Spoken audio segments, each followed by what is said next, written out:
step into the lab, lights hum like a starship dock. Pine logs stacked like data banks in a cube block. I calibrate climates while the timeline bends, writing fungal code loops only mycelium sends. I navigate ecosystems with instinctive precision. Every egg a plate a portal to a parallel vision. Mentorship spin up like reactors at dawn. You want a culture revolution, then you better respond. We fracture the boundaries of the natural order, make Reishi bloom sideways like a space-time border. I'm an Appalachian alchemist, wild ridge born, with a druid's intuition and a mind full of spores. Keep spawning culture. We're the network underfoot, the unseen sculpture. Keep spawning culture. Hey, yo. Let's see, am I coming through? Test. It says that I'm coming through, so. What's going on, everybody? Give everyone a second to join us. That's going to join us. And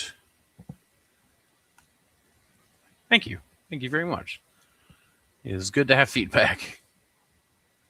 I am... Oh, look at that. The boxes are blocking my sign. You're not on camera. You want to be on camera? You don't want to be on camera?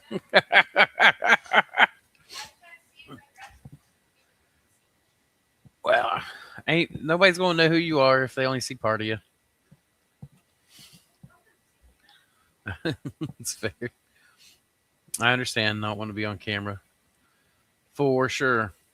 Well, I hope everyone who is joining us now and later is doing well. We are preparing for Christmas. Looks a little fuzzy on my end. But yeah, we're preparing for Christmas, trying to get things down. I am in the final pieces of trying to get my liquid culture deep dive set up for this weekend. So we only have tomorrow. So tonight, tomorrow, and Saturday morning before it is available. And then I've got to announce I got to get that email out tomorrow morning.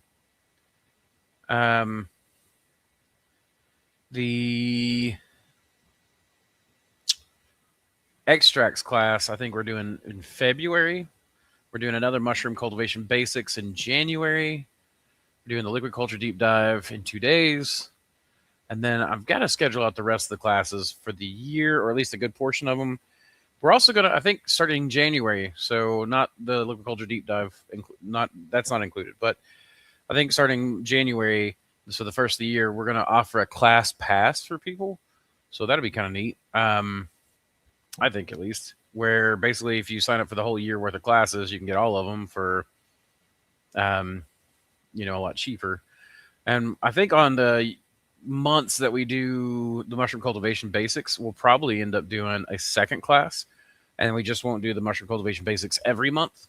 So we're going to have some classes coming through, but at least 1 or 2 a month. My main grow is your Old Road oysters mushrooms. I sell a lot at farmers market. Thanks. Absolutely. Very welcome. Ben and I found that the Old Road is an interesting one. When we found it, we found it on this really, really rotten piece of log that was on the Old Road Trail in Panther Creek State Park. And we went through, and it was just like a half-eaten little single mushroom. But it wasn't even the full mushroom because it looked like a squirrel or something had eaten it, like half of it. I really didn't know if it would even clone because there was so little tissue. But we cloned it, and it's turned out to be one of the best oysters we've ever come across. Like, we could just see enough to know it was an oyster. You could smell it. All the identification characteristics were there.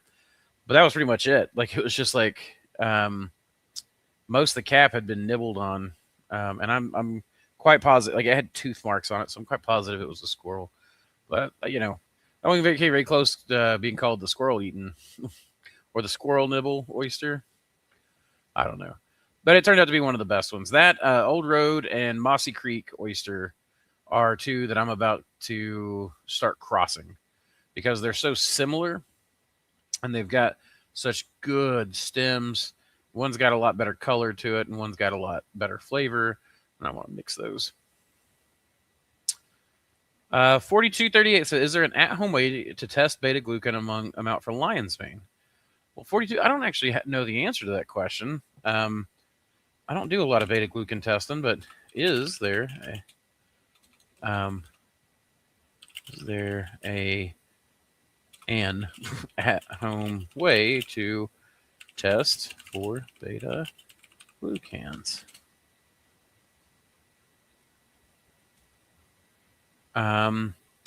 There isn't a simple dipstick for home use. You can test for beta glucans at home by ordering specialized lab test kits or for medical purposes. So you're probably asking for something that doesn't have that, though. So I think what I would do, give me 1 second to pull up my research AI. I have an experimental research AI module I'm working on that, to me, seems like it's like the best thing in the world for hold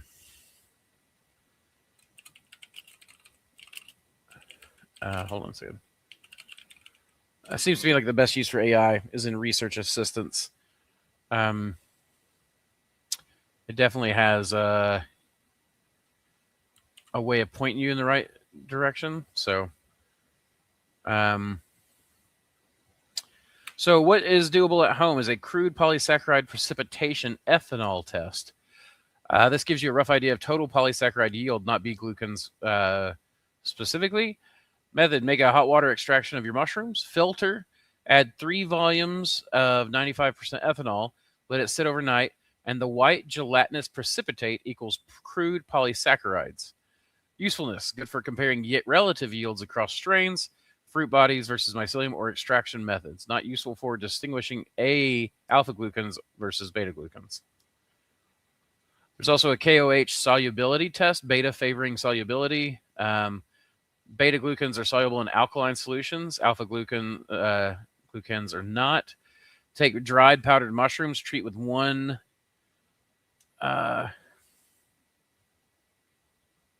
what is M? Just one giant M in the metric system of KOH, room temp. Stir for 1 hour, centrifuge or let settle. The clarified supernatant is enriched in beta glucans. What this tells you how much material dissolves under alkaline conditions. You can evaporate the liquid and weigh the residue. Usefulness, again, comparative, not absolute purity. There's a Congo red binding, requires only a basic colorimeter.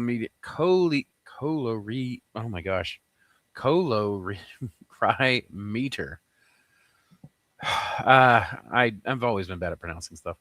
If you had a small spectrophotometer or even a phone-based colorimeter, I'm butchering that, I know, you can do a semi-quantitative beta-glucan binding assay.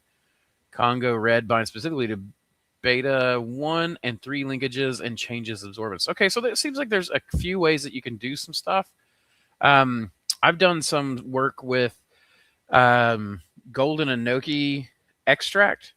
So a really interesting thing that you can do with like a sonic extraction system is take water and your enoki powder, and then you take a enoki, you dry it, and then you mix it. You do a sonic extraction, then add alcohol afterwards. And what's really interesting is wherever you don't do it in a flask. I did it in a flask, and good luck getting that stuff out. It basically turns the whole thing into just jelly because there's so much polysaccharides in golden enoki. Golden enoki is some of the most heart healthy. If you're looking for beta glucans, golden enoki is where you want to go. That Appalachian enoki is the one that has done the most for us. So, hey, Colin. Andrew, hope you're doing well. I'm stoked for the class on Saturday. Me too. Oh my goodness. I've been setting up the aerated bioreactors. I don't use them a lot, but this is kind of made me like, oh shoot, I would really like to do more aerated stuff. I was talking to one of my old boss at the fish hatchery down the road, where they're doing the algae farm, which is what gave me the idea for the inline filter setups for aerated liquid culture. And so that's kind of what I was setting up, was just some larger flasks. Like I set up like 3 different sizes of media bottle flasks media bottle reactors. Um, but I was talking to him about pumps because as a fish hatchery, they have all kinds of needs for pumps. And he got back to me, and I've got a lot of thinking to do. He threw a lot of information at me, as Matt does, because Matt is incredibly smart. And when you ask him a question, you want to be prepared for a full answer. And so I've got a lot to work, like kind of like just through, because he gave me like 3 or 4 pumps that work really well for them, and one that they use specifically in their sterile algae culture farm. But now, when I mean sterile, like they're doing, I got to find the pictures and some of the video for it for the class Saturday. Anyways, it's on my phone, but they have 200-gallon bags that they're growing their algae culture in, and then they're pumping it full of sterile air and aerating it, and it's not even fully sealed because they're just using the positive pressure to keep contaminants out. Also, they're doing with salt water, so they have a self-selective substrate going there. But yeah, that's the big thing for sure. The algae farm still has to have like sterile masters and stuff, so they bring stuff in through a HEPA filtration system, pump the thing. But one of the big things they showed me was those syringe filters that they use, that they just pass air in line. So it's super cool. I'm getting excited about the class, is what I'm saying. I've got to get the email out tomorrow. I've got to get my parts list, because I want to. Last class I didn't have all my parts list done. This class I'm trying to have all my parts list done. So yeah, I'm trying to get all that stuff out. Plus pulling all the liquid culture for the last class. I meant to mention that on my post today. I foraged some old turkey tail today in Utah, probably fruited a month ago. Would it be worth trying to get some leftover spores and try growing it? So just me, what I would try doing for turkey tail, it isn't fresh enough to consume. Yeah. So what I would do whenever I'm trying to get turkey tail, there's 2 or 3 different things that you can try. One is you can try cloning the mushroom. If they're really dry, I wouldn't even attempt that method. You can take dry, kind of curled up turkey tails, pick a few, put them on aluminum foil, and just put like a single drop or 2 of water on them and let it sit. And as it will rehydrate, and it may drop spores onto the aluminum foil. So spore printing would be one thing I would do. The second thing I would do is you can take a good chunky knife. I had a fan of the channel send me this. They forged this knife and then did the leather work. It's one of my favorite possessions. But this thing, I need to actually clean the blade. I got to oil it. He'd probably be ashamed of that, but it's got a good walnut burl handle. But so take this, like a big chunky foraging knife. You have your turkey tail, and what you're going to do is you're going to have your turkey tail shelf, and the bracket is like this, right? This is the log. So you got your bracket on the log. You're going to take this knife in, and you're going to go deep into that wood as you can. And then you're going to lever out a chunk. And that's going to bring the whole bracket and a chunk of the wood out. And a lot of times the that chunk that the turkey tail is growing on is punky enough that you can grab it and pull it apart. And then you can clone from in the interior piece of the wood. There's also methods people use called blind prospecting. You can take a wood coring tool, a good-sized hole saw, things like that, and you can sample down into the wood behind it with like using a drill or some of the coring tools that where they try to count the rings of trees. That's actually made to not hurt the trees very much, and you could just use a drill and just, rotten log nobody really cares that much about. But you can sample that out, and then you've got a plug basically of wood that you can crack open in front of your HEPA filter and pull tissue out. And then you can clone straight to agar that way. And that's a good way to do it. If you find like old mushrooms, well, you can still take that sample behind. So, and in fact, a good, just like a good wireless cordless drill, I wouldn't necessarily go with the big chunky 5 amp hour batteries or whatever. But But you can get, just a hole saw, and a good sized hole saw. It might be like that big around or whatever. Because the biggest thing with the hole saw is that it's got a drill bit in the center, and you want to make sure that that you're getting enough tissue between that drill bit and the outside of the hole saw to leave you enough room to collect sterile tissue. Amethyst deceivers are delicious. I've never had one. I don't think I've ever even seen one. But I would believe you. I find most mushrooms delicious. I've got a wild turkey tail culture found on Thanksgiving Day. Ooh, excellent. I found a puffball on Thanksgiving at Bananas. And a bear's egg culture found on Mount Rainier that I'm waiting to grow out a little bit more after the first transfer after isolation. Well, I hope you get it, and I hope you send it into the mycologium when you do. Hey, Andrew, looking forward to for the LC course. Hey, Martin, me too. Me too. I was just talking about that with Colin. I'm super excited. Putting everything together is getting me like fired up for it. So, with turkey tail culture, golden teachers are kind of fun. With turkey tails,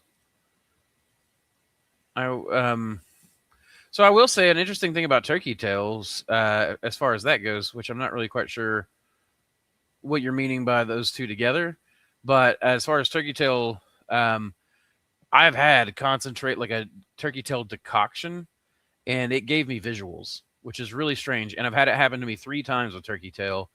If I make a really strong turkey tail tea or like a decoction where you take it, make a tea, but you boil a lot of the water off. And it was really strange. I don't know why turkey tail does that to me. Sassafras does that to me too. Though sassafras makes me like go to sleep and have weird, crazy dreams. But it has to be really strong. I think unit M in this context is malaria. It is molarity. Thank you. I think you're absolutely right. Man, I'm all over the place. My ADHD's kicked in. Hazmat Matt. Well, the Matt I was talking about was Matt Carberry of Sustainable Aquatics. I used to work for him.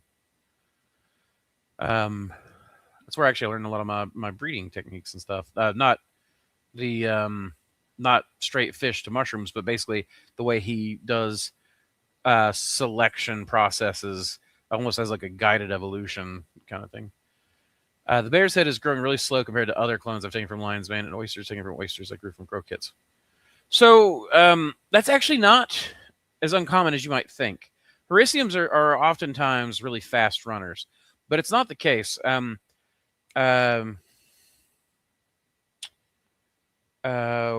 was his name? Up in Michigan, Roan, who I've not heard from in a long, long time, but a guy named Roan up in Michigan collected and then sent to me a maple Hericium and a birch Hericium. One that he found on maple, one that he found on birch.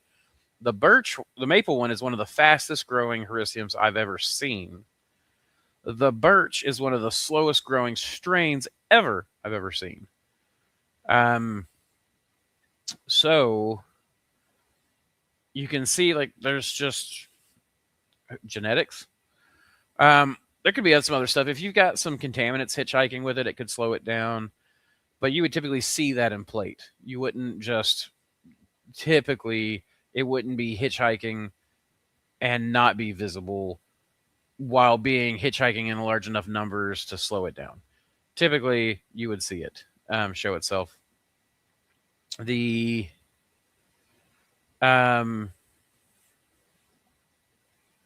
birch that he gave me is just really, really slow. I haven't had that one DNA tested. And I would be very interested because you don't typically see Hericium on birch around here. Of course, we don't have a lot of birch to begin with. So you'd have to go a lot higher in the mountains to find the birch. Here in the valley, we don't have nearly as much. It's a pretty rare tree, I think, from what I've seen out in the woods. You get a lot more maple, ash, poplar, sweet gum. Sweet gum is like the most intensely oyster infested trees I've ever seen. Every time I see a sweet gum stump, Which a lot of people don't, a lot of times you can know a sweet gum stump because it's got these spiky little balls that it drops at the end of the year. And it's a really cool tree because you can cut it. It'll bleed this gummy sap. And my grandfather said that they used to take that and they used to chew it like a poor man's chewing gum. But sweet gum is oftentimes just absolutely ravaged by oysters after it's died. So there's a lot of things that can slow it down from nutrition and whatnot. But the truth is that if everything else is growing really well on the nutritional mix that you have, and this is really, really slow, and you're not seeing contamination, it might just be a genetics thing. And that doesn't mean that it's a throwaway culture. We don't know what might be there in these slower growing strains.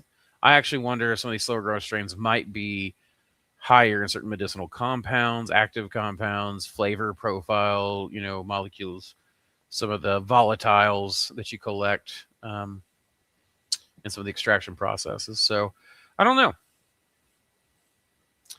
Mycelial substrates always win. Not always, but oftentimes. Spore life. Yeah, spores are where it's at, man. I spore print almost everything I can. If there's a way for me to spore print it, I try to spore print it and throw that in my library. I didn't realize you could try to spore print a dry mushroom. You can. It doesn't always work, and it'll destroy the mushroom a lot of times because it'll get wet and it'll rot further, that kind of thing. Turkey tail and things like that tend to dry really fast. So a lot of times, if you can find them dry but not rotten, you can rehydrate them and they'll still drop whatever remaining spores they have in the chamber. They might not. A trick a lot of people don't know, real quick. For spore printing is that sometimes when you're spore printing something, it doesn't leave a visible spore print.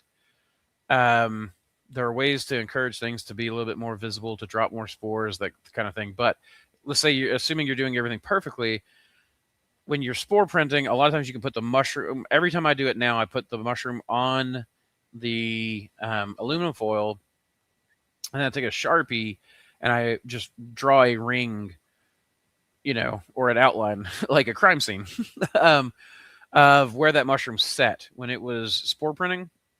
And then later on, I'll dry the spore print and then store it. And then when I go back to use it later, when I open it up, if there's not a visible spore print there, I still know where I can drag that swab to put to agar. So that makes it really, really a lot easier. I've spore printed. Sorry, I got allergies. The they're tiny little orange mushrooms. I mean, like they're literally like that tall. And I took them and I took a pair of. I just set them in a centrifuge tube because I always carry centrifuge tubes and I carry bags, like sandwich bags, and then Walmart bags with me, or Lowe's bags or whatever, in my field kit when I go bioprospecting. Really, when I go anywhere, I just throw it in the truck. But I found this little stick, and that's a good indicator. If it's growing on a little stick or a piece of wood, then you know that we can probably grow it, given the right circumstances. So I took this little stick and put it in there with the little dry orange mushrooms, and I brought them back to the lab, and I put them in the aluminum foil, and then drew with a tiny fine tip Sharpie these little circles. I mean, the little heads on the mushrooms were just like, I'm probably making them too big, even with my fingers. They were so tiny. I manipulated them, with a scalpel, my spear point scalpel.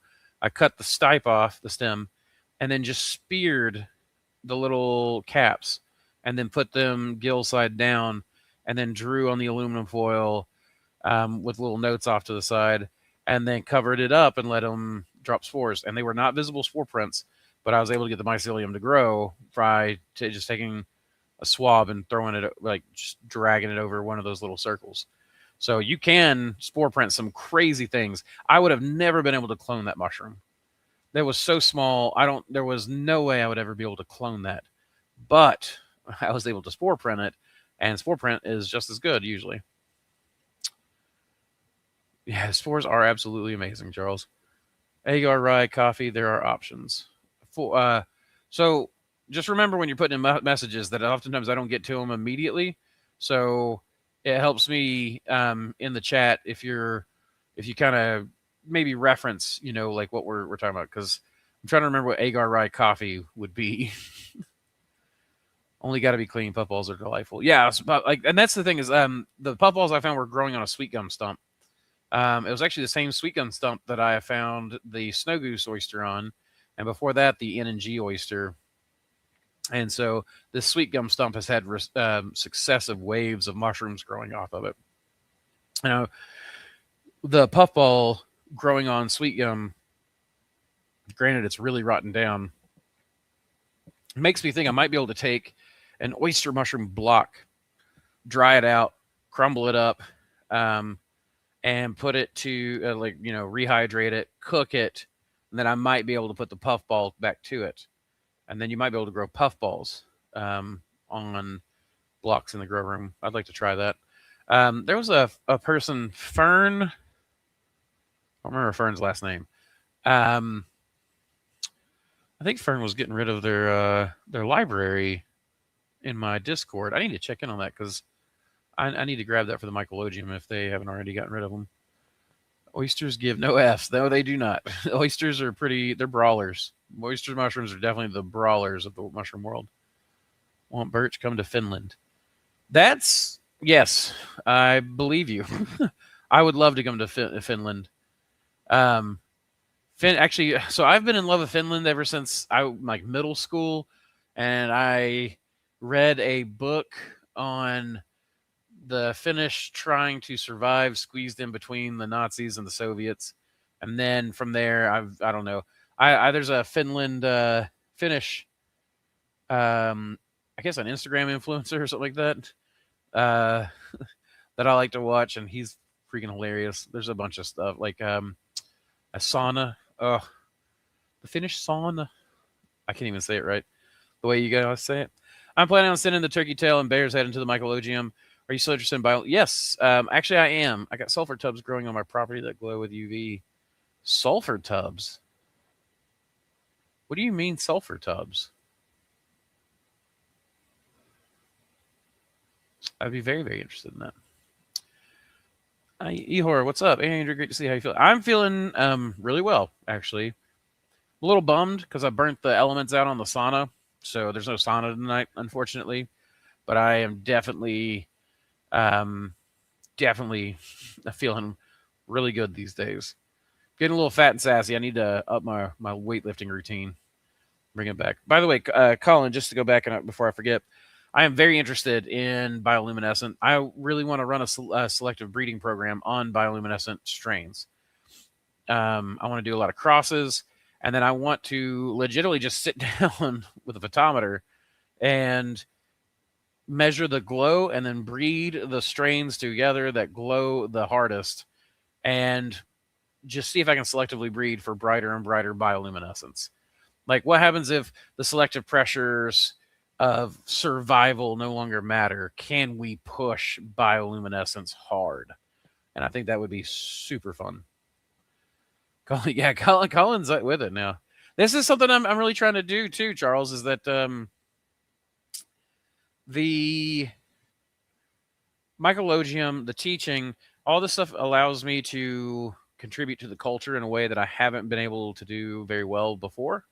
Because I was just doing, my little transmissions out with the YouTube, but the teaching and getting a little bit more, like, this is giving me more room for the Discord and the Mycologium and catch up on stuff. But once I'm caught up, I want to be able to influence a whole wave of bioprospectors and mushroom breeders. I think that we can really do a lot more of this, and the Mycologium is one of my ways of doing this, but I want to be able to push the Mycologium much harder. I don't really make money off the Mycologium. It actually costs me a fair arm and the leg. But the Mycologium is important. And so I want to keep doing it. And what I want is get a whole bunch of foragers and I'm about to start a club up here local for people where I'm going to teach like monthly get-togethers and classes, and I'm going to hopefully work with, I need to reach out to Misty Mountain Mushrooms, ET Fungi, and Everything Mushrooms, and I want to do a whole club on this, but I want to get foragers and just mushroom people together and really work on trying to put together a local infrastructure of strain collection so that we can dig deep into the local genetics. We're in such a biodiverse, like we have one of the highest biodiversity ecosystems around the world. We are one of the largest areas of biodiversity. So to me, I really want to hit this area hard, but I want to hit every other area hard as well. And it's cool to see people like Colin really get into this stuff and start working with a lot of different things. So M&E is a bit tricky. Gotta have good reason. I believe that too. Phalloides and Virosa might raise question. What question? Like Amanita Virosa? Why? Known internationally as the European destroying angel. Right, I knew that. Scalpel, 70% alcohol, and good clean habits. That's the best thing in the world for a lot of work. There's a lot of other nice to haves, but that is the basics of it for sure. Is there any news on the bonus pack for the cultivation class students? I was started pulling a bunch of that stuff today, Jeff. A lot of people had special requests, so it's taken me a long time because there's a lot of reactors I gotta to get through. So, but absolutely, it's been getting put together. I was talking to someone about that early as well.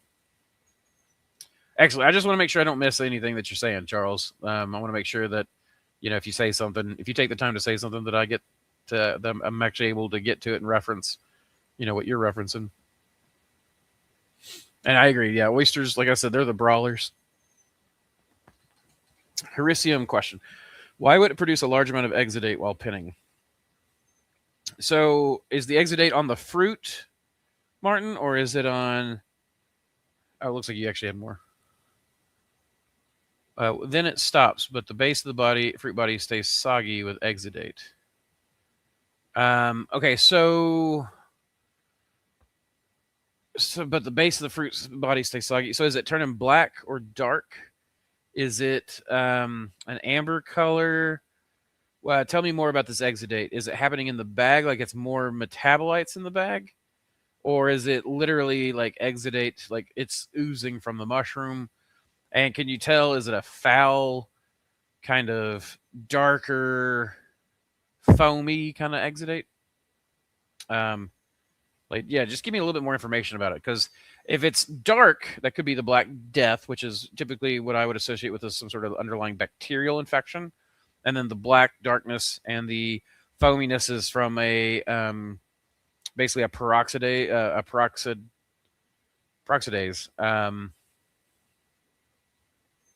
a self-defense mechanism kind of thing. Then there's exudate, like some mushrooms produce a really sticky, tacky, like Tribbles is known for this big time. It is downright sticky and leaves a residue that's very tacky on your gloves. And that is what we need to get further testing done, but what we believe to be fats and sugars and sugar alcohols and volatile molecules, basically medicinal compounds.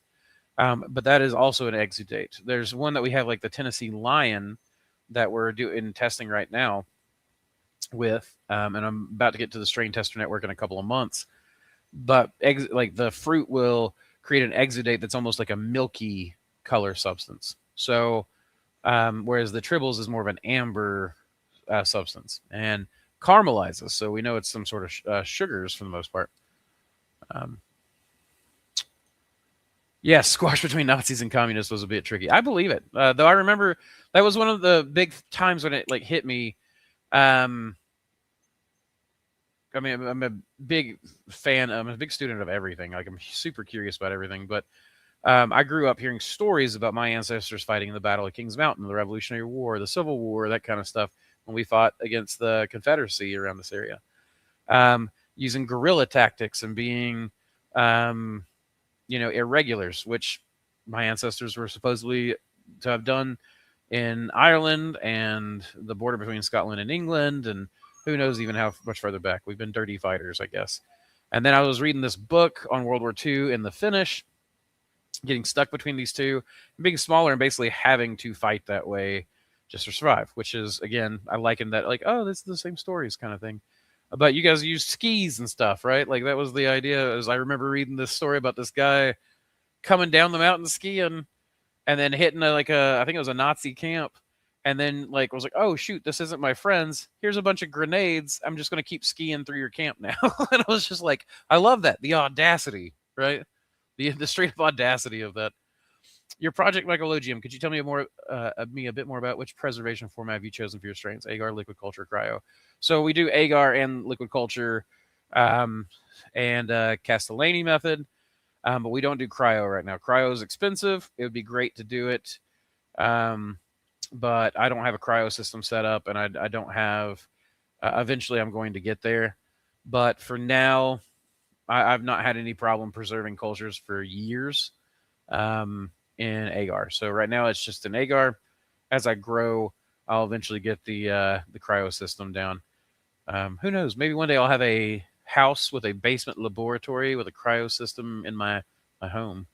But that's the preservation formats that we're using. So we're using a variety, and we also spore print everything that we can get grown out, or we can spore print wild. We spore print that, and then so we make liquid culture. We pull the liquid culture at peak and then store it in syringe format as a rapid backup. We do culture slants, which are the deep deep agar centrifuge tubes that we use as culture slants with a high nutrient mix. And then we cold store those so that it takes them a long time to work through all that stuff. And then we occasionally wake them up and transfer them, but that only happens every few years. And then Castellani method, which is a reverse osmosis filter water that's been sterilized further. And then you can preserve tissue and spores in that. Mother's raised us to deal with both. Sorry, sulfur tuft. Oh, bright green with you. Gotcha.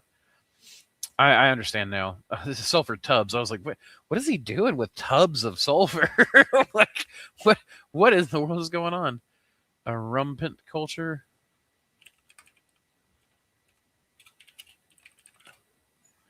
A powerful rhino-like magical beast from the Harry Potter universe? Is that what we're talking about? Woody, what's going on, James? Hey, your package went out today, by the way. I don't know if Samantha sent you but that test package that I asked you to take care of for me, the new spawn type that shipped out today. So I don't know when it's supposed to be there. It's going to be a couple of days. You'll probably get it Monday. But let me know what shape that arrives, please. Mushroom James, why aren't you Mr. Woody's mushrooms on there? Because it's hard to imagine so many plates or slants or other containers are needed for each individual culture. Yeah, that you're right, man. That's what I'm saying. Like, it takes a pretty penny, and it takes a lot of my time. And even then, not everything. Teddy, are you doing that every time I talk?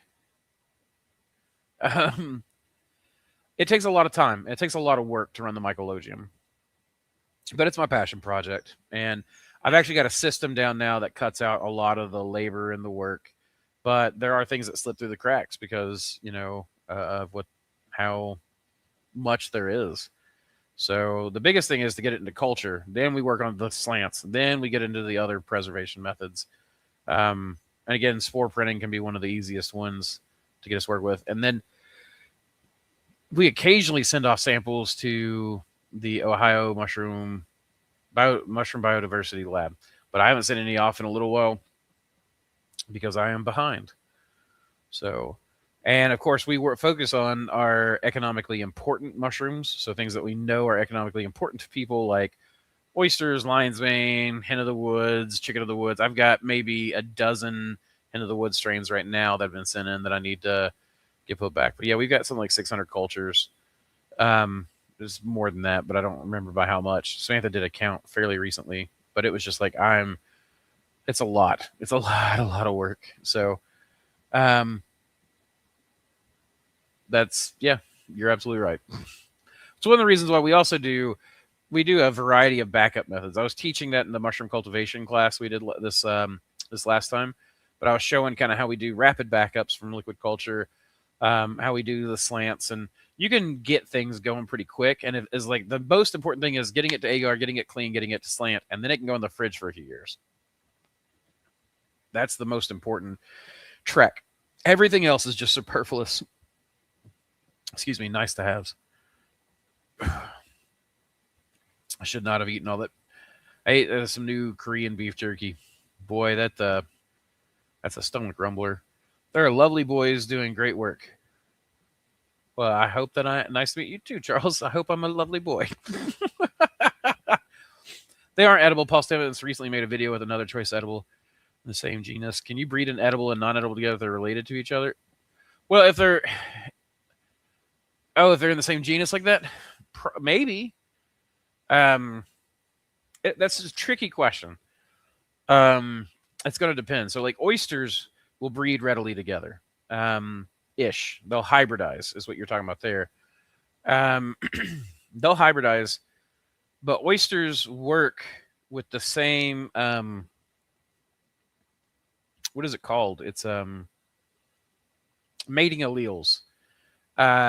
So there's several different points at which there are barriers to sexual reproduction. So you have simple things like timing, right? A mushroom out in the wild will pop, and it won't pop anywhere, won't flush and produce spores anywhere near the same time that this other mushroom that's closely related to it produces spores. And therefore it kind of can limit that. There's separation, geographical location. This is one of the ways that speciation happens is maybe a species gets over here, but then it gets cut off by a river, a mudslide, or whatever. They start going, they keep going in completely different directions. One turns into this species, one stays the same or turns into that species. So you have a bunch of different things, but then you get down to the biological, physiological level, and you have different ways that mycelium can identify each other.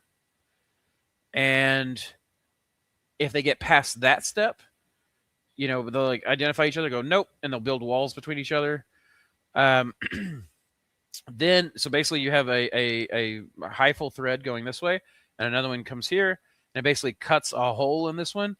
And then there's what's called soma, the somatic fluid between the two. Like that's what the lifeblood of the mycelium think. It can then basically interject that. Now, what's interesting is that mycelium has. I'm going to really oversimplify this, but explosive sacs on the inside. So let's say this comes in here and they go, oh, we can mate. And they try. And it cuts and then it pushes genetic information in. When that genetic information hits, it might hit these tripwires that are inside the mycelium that then trigger a meltdown. And it'll blow the sacs, in that cell, but maybe even a few cells over to basically just liquefy everything and just go, nope, we're done. Right? We're not mating. We're not compatible. We've gotten this far, not happening. But then let's say you do get past that point, and now there's a division. There's the division of the nuclei already happened. But let's say that it's trying to mate, and the chromosomes come together. You have these points on the chromosome called alleles, and the type of allele pairings that it has, the amount of them really, is what we'll call when you hear a mushroom called bipolar, tetrapolar, whatever. That means that basically there are, we'll call them poles, but the allele mating types. So tetra would be 4, right? No. Anyways, the whole point is the alleles will have to basically be opposite, and if they're the same, they won't come together. This is why one of the reasons why a mushroom has such a hard time mating with itself. Oysters, for example, why you'll go down to like a 25% chance that it'll be able to breed with itself, or like cubensis or something like that, is because the alleles um, will match, and because they match because they're from the same organism, um, and when they match, they won't actually fuse together. They have to. When I say opposite, they don't. They just have to be a different acceptable mating type. But when you pull two unrelated mushrooms, like two unrelated oysters together and do this, they'll form. So I know this has been a long way to answer your question, but the idea is that yes, no, that is not it's not really an easy question to answer. Some things will mate readily because the oysters all seem to share or mostly share these allele mating types, and they can, even if there's a reduced chance the oysters will mate, it is high enough that we consider oysters are able to hybridize readily. But it's going to be completely dependent on the species that you're talking about and their mating strategies. And so you have to go through and really unpack. There's no good general rule of thumb, other than the more closely related they are, the more likely they are to be able to mate together. So think lions and tigers. Lions and tigers can still mate together, even though they're completely different species, but they're close enough that they're able to produce mostly infertile offspring. That's kind of what we're talking about here, right? You get, oysters will produce the ligers and the tyons and, whatnot. But they won't necessarily produce a fertile offspring, though I don't know if the oysters produce much in the way of fertile offsprings, our offspring. That's not really something I've not done a ton of hybridization yet, because I feel like there's still so much work done to do that's easier. A hybridization, you start getting into more difficult things. But there is an oyster that we got from Australia that was found in a truck that has carried both phoenix oysters and pink oysters. We call it the pink velvet. Been doing a sporadic, just grew it. Our whole entire strain tester network, of which he's a part of, have grown the pink velvet. It's not really the best commercial strain. I wouldn't really grow it for anything other than curiosity's sake, but it is very curious because it has a very brown cap, like a pulmonarius would have, or a phoenix might have, and a pink undertone and softness and flavor profile, much more akin to a pink oyster. And it's possible that those two hybridized in because it was found like I said, in a truck that had been carrying produce, and stood unrefrigerated for long periods of time, and it was growing in the subflooring of this truck. So it's entirely possible that just massive amounts of pulmonarius and like Italian oyster and pink oysters ended up together, and enough times that it just happened to hybridize. But then again, maybe not. We don't really know. Maybe this is just a mutation. There's some stuff that needs to be done. I hope that answered your question. The answer is I don't know. Oh, good. No rush. Awesome. Thank you. Hello, Woody. Emmeline Clementine. So excited for bonus pack from cultivation class.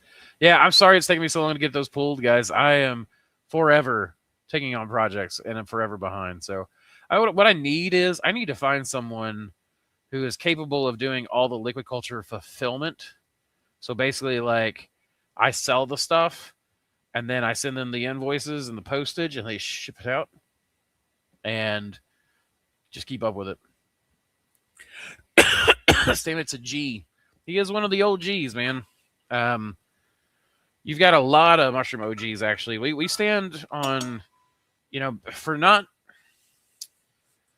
mushrooms not having been a big thread throughout our society so much to say, which you being in Finland, you probably have mushrooms a lot closer than what us English-based societies have. But there are so many so many mycologists. Like, I did not realize how far back, how many giants' shoulders we stand on before we got into this. And so, yeah, he's definitely a G, but he ain't the oldest of old Gs. But he is the one that popularized mushrooms in our Western society. I feel like right now he's the current iteration that really popularized and brought a lot of people, including myself, to mushrooms. Excuse me. What up, MOSS? Oh, Moss. That definitely took me a second. Hey, Andrew, hope you're good. Really looking forward to Saturday. Hey, me too, Andy Green. I'm excited to see you there. It's going to be fun. The liquid culture is definitely going to be a fun class. I've got aerated stuff going. I've got liquid culture to bulk stuff going. I'm hopefully going to be able to Martha Stewart this and show you guys a bunch of different steps. I was even working today on getting the microscope hooked up to the computer. It's not going to happen, but I found a really clever workaround today. A really clever workaround that I think is that's gonna make it even more exciting for the microscope camera. Thank you, Charles. I really appreciate that. Hey, buddy, how you doing? Odd from the UK here. Ade, Aiden. It's Aiden, isn't it? I think you just forgot. You just missed the N. I believe I remember your name being Aiden. What's up? I'm glad to see you on here.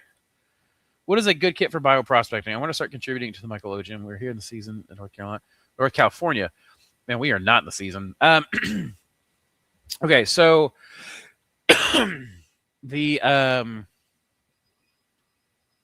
is it just a pack? You want a pack of some sort. I like lumbar packs. They're easy, they're small, they're easy to add on to other kits. Like if you got another backpack or whatever, this who is it that I got mine from? Let me look this up real quick because I'm trying to remember who I got my lumbar pack from. So Mountain Smith, and so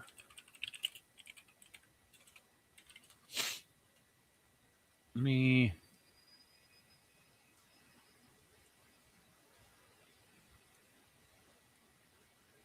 So Mountain Smith creates a bunch of lumbar packs that I really like. And I don't make any money on this, but there's all of these different lumbar packs here. Mine is... It looks a lot like this one, but it is not that one. Mine's a bigger... In fact, I don't think they make mine anymore.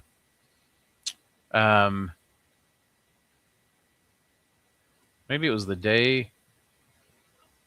It was a lot like this, but it wasn't the military color. And it wasn't loading. It wasn't. It's very similar to this pack is the one I've got. But I like these because they're easy to throw around, that kind of thing. They're expensive. So let's just say that you don't have the money for that. Then just any pack will work. But here's the basics. You want a cell phone. You want your locations on.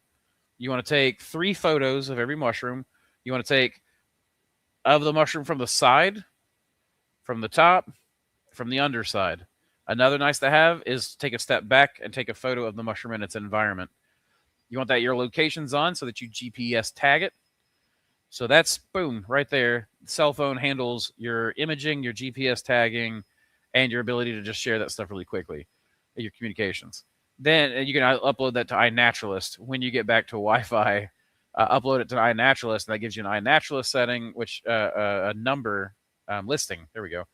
Which you can then use if you send off to a lab or whatever. They can add that information to that sighting. But it also gives you further information later, stored on a public database. And you're contributing to citizen science. So it just keeps getting better and sweeter. But the other thing is, like, you want a pack that has mostly empty space because you want to fill it with mushrooms. And you want bags. I like to carry nitrile gloves. I like to carry a dissection kit. You can get a dissection kit, a basic one, really cheap. You don't need one, but it's kind of fun to have one. It makes you feel like a mad scientist. I tend to make my own dissection kit now. I bought one, but then I've just replaced a bunch of tools with it. And then the most basic of basic things that you want is Ziploc bags or hefty bags or whatever, but that style of bag, like a sandwich baggies. Walmart bags for the larger, harder mushrooms that you're not going to be able to break up into small things. And then typically like 50 milliliter centrifuge tubes for really fine things that are fragile and will break apart. So you can put them in a tube and hold them together. And then, yeah, you just want, like, that's the I've got a whole thing on the Mycologium website that kind of tells you a lot about how some of this stuff works. And I've got videos on bioprospecting, so you can check that out as well. Let me see. So I'm going to drop this in the chat right now. This is a link to the Mycologium that kind of goes over like how we handle stuff and the real. This is like all the nice to haves kind of stuff. I don't have a list on a pack or anything like that because people can just use all kinds of packs. But again, my preference is the lumbar just because of how easy it is. I take it on the boat. I take it on the kayak. I take it when I go hiking. I throw it in the truck. I put it in my bike bags, anytime I'm going anywhere. So that's really a good way to go. But the basic thing is some sort of way to carry mushrooms back with you. And that's just a bag with itemized bags that you can bring stuff back with. Arctic Army Rangers in Finland and long forest roads that get chopped up. Chopped up. Thank you, James. I appreciate that. Man, you are bouncing accounts, aren't you? Ski and disappear. Yeah, I like that surprise. Yes, see it. Thank you. Oh, you did see it. You got the tracking number? Good. Rumpant means emerging from the substrate happy. A rumpant. Interesting. I've not heard that term before. Yours is better. There you go. Mr. Woody's. 2987, though. You need to clean that up and be like Mr. Woody's official. Yeah, dude, I don't overthink. You're fine, Woody. I'm just fucking around with you. I'm messing around with you. It's amber. It's happening. Okay, so we're talking about the exit date on the lion's mane or Hericium. It's amber. It's happening on the bag. Then the pins are amber too. They grow out just fine, but in the middle they are still brownish and soft. Interesting. Can you email me a photo? If you can email me a photo, I'll try to take a look at it. Some other Hericiums start off like a pinkish amber color, so you could have pins, but if you're doing exudate, some of them do have a metabolite in the bags that's an amber color, and sometimes those droplets do come out. But if the middle is staying brownish and soft, that kind of sounds like you might have a bacterial contamination there, riding along there. You're sharing the knowledge. Well done. Thank you very much. I appreciate that, Charles. Hello, digital nukes. Grew oysters. The MFers refused to die. You would enjoy North Finlandium, perhaps. Yeah, that sounds good to me. I'm always interested in Finland. I'm always interested in travel, especially now that I'm feeling better. Speaking of mycelium testing, what are they touching? What are they?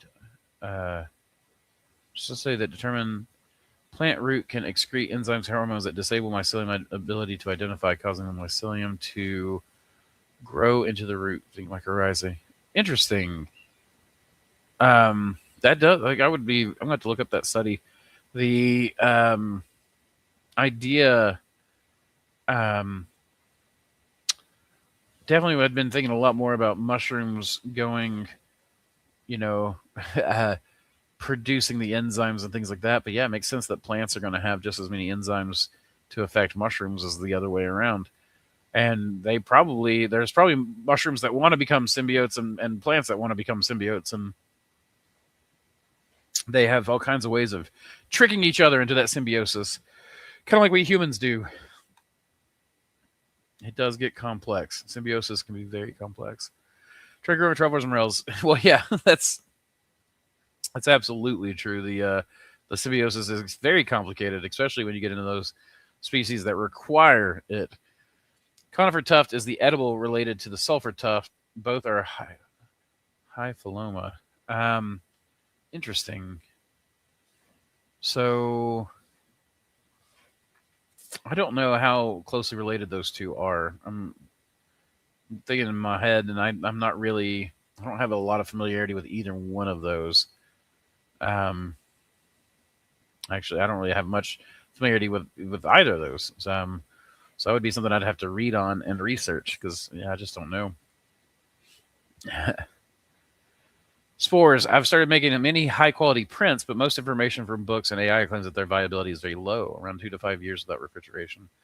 That is true, though viability is a spectrum. So you lose a percentage of viability as you go on. But it is true, the moment you dry a spore print, it loses a lot of viability. I'm trying to remember. I think I've heard something as high as like some oyster spore prints lose like 95% of their viability upon drying. But the idea is that 5% of billions is still a lot. So numbers work in our favor. Though I have always wondered, what are we mushroom breeders doing to mushrooms that we don't know about by creating a selective pressure of drying out? Are we breeding ever closer and closer to strains that hold up better to drying? What are what are we doing? What are we cutting out? What kinds of genes require the soft, squishy side of mushrooms to be passed on? And are there any that require that? Like, are we making changes to things? There must be some sort of reason why they lose viability.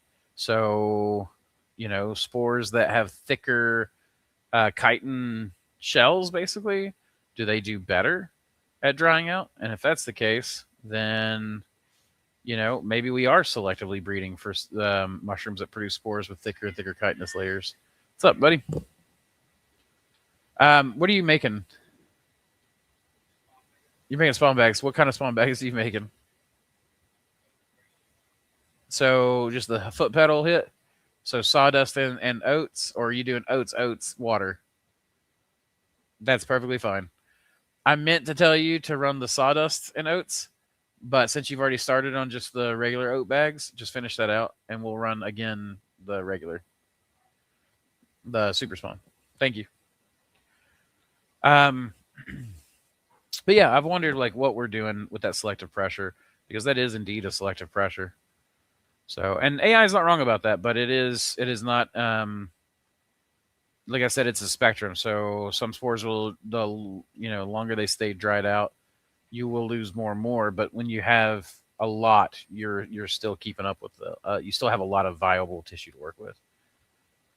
No, but all of mine are stored at room temperature. So in aluminum foil that's folded up, and then but they do get thoroughly dried in front of the HEPA filter. And I have not done any testing on lifespans. My spores are not really long-term storage devices as much as my culture slants are. Spore prints are just a way for me to get quick, like a quick store, basically.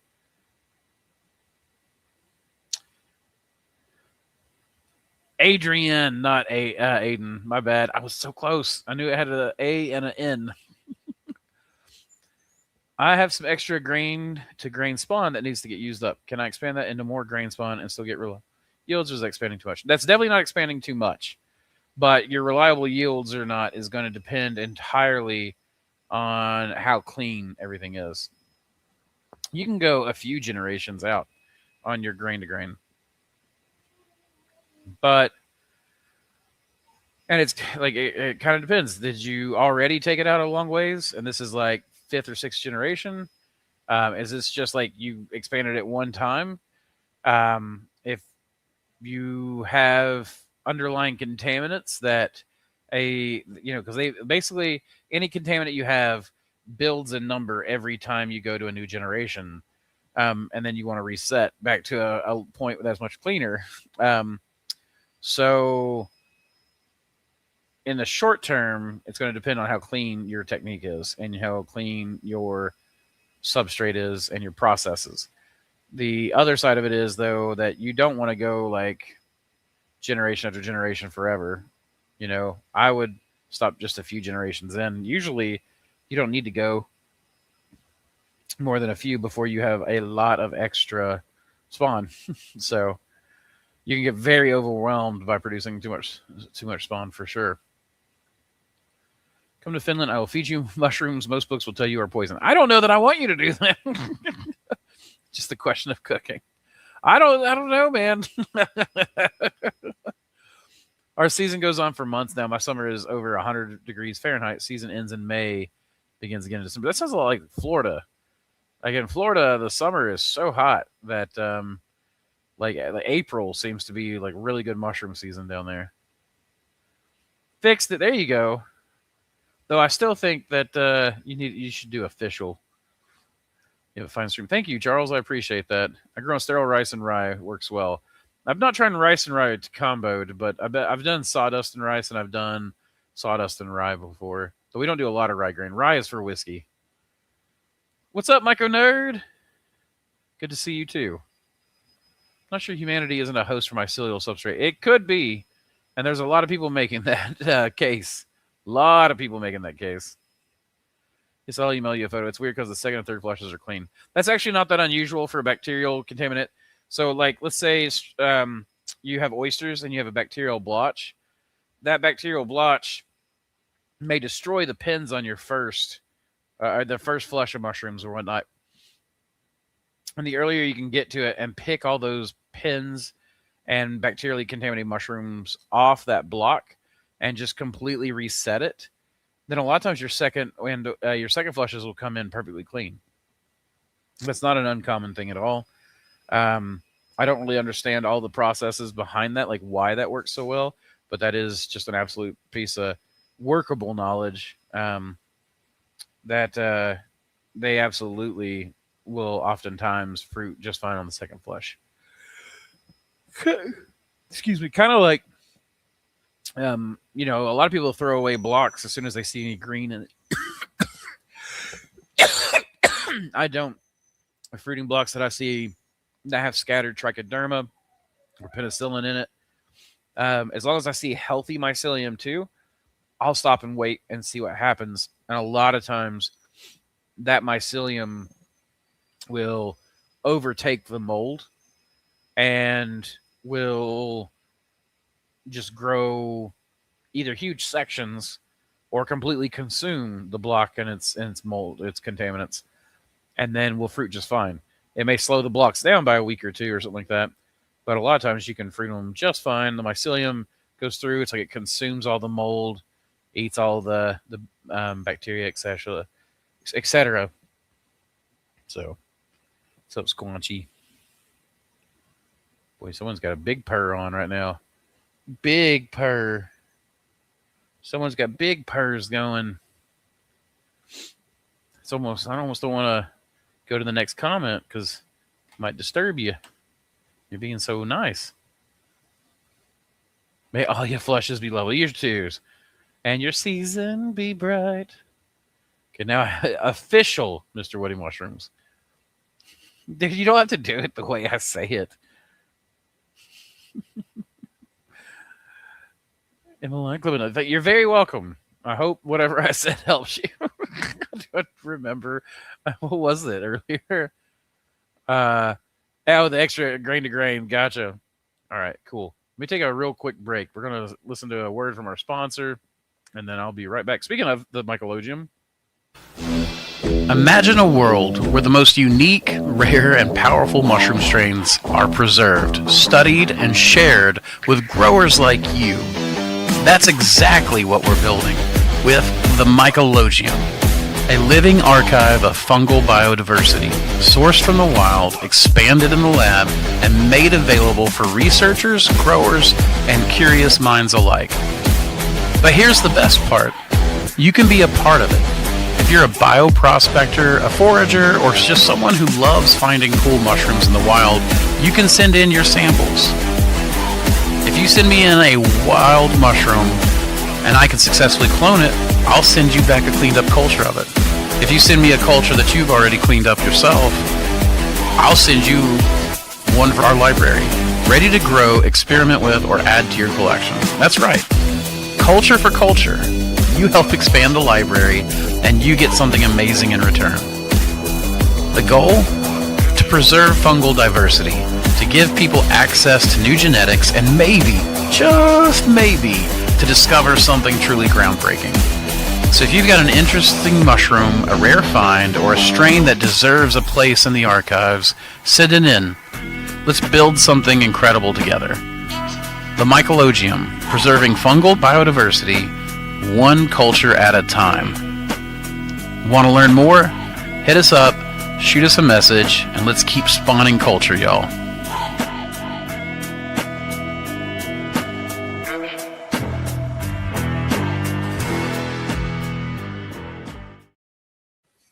All right, so that gave me a chance to send myself a link. I'm going to try. We're going to move into the lab, and I'm going to try my workaround for the class. And if it works, great. And if it doesn't, then I'll know I need to work on something tomorrow. So I need this. And I might do another sponsor. Real quick before we move, I'm trying to troll this. Yeah, I just found the stream. But well, wait, what? Hey, what's going on, man? That's all right, Woody. I appreciate you messing back with me. I'm dealing heavily with bacterial contamination for my agar. It's the agar, not the transfers, as it still contains if I pour plates and leave them alone. Mold before. Any tips? Cook a little longer, probably. Where are you pouring at? Yeah, tell me more about your process so I can advise. Oh, he got in trouble. He looks so pitiful. I do 20 grams of light malt extract and 1 gram of yeast flakes for 1,000 milliliters. Yeah, that sounds about right.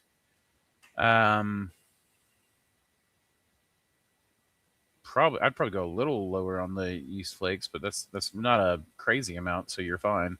And then most time when people have problems with their agar going bad like that, it's because they didn't cook long enough. They're trying not to caramelize their sugars. Just caramelize your sugars. Don't worry about it.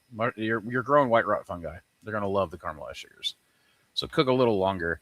If it could be your pour.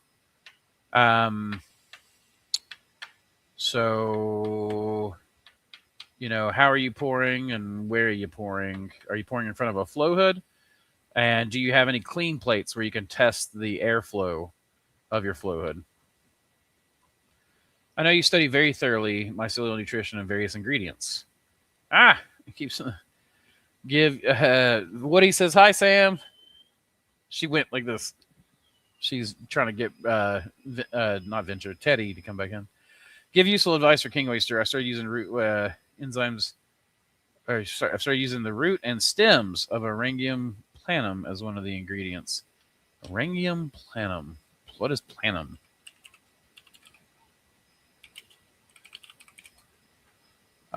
Blue Orengo. Boy, that is beautiful. Flat sea holly. That is a gorgeous plant. I might have to grab some of that, though. Samantha will kill me because I keep purchasing more and more flowers. She likes the flowers. She doesn't like it when I'm like, oh, a new strain. Let me strain hoard that. She's like, Andrew? Huh? It's not a local one. No. No, it's just a flower that, but anyways, are you asking for advice on the king oyster?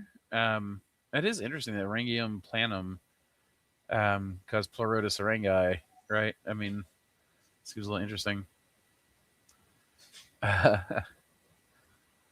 What are you wanting very thoroughly, the mycelial nutrition, various ingredients? What are you wanting to get out of this?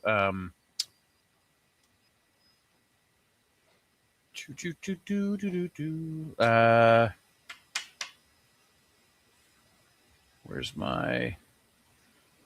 I have a nutritional information set up. All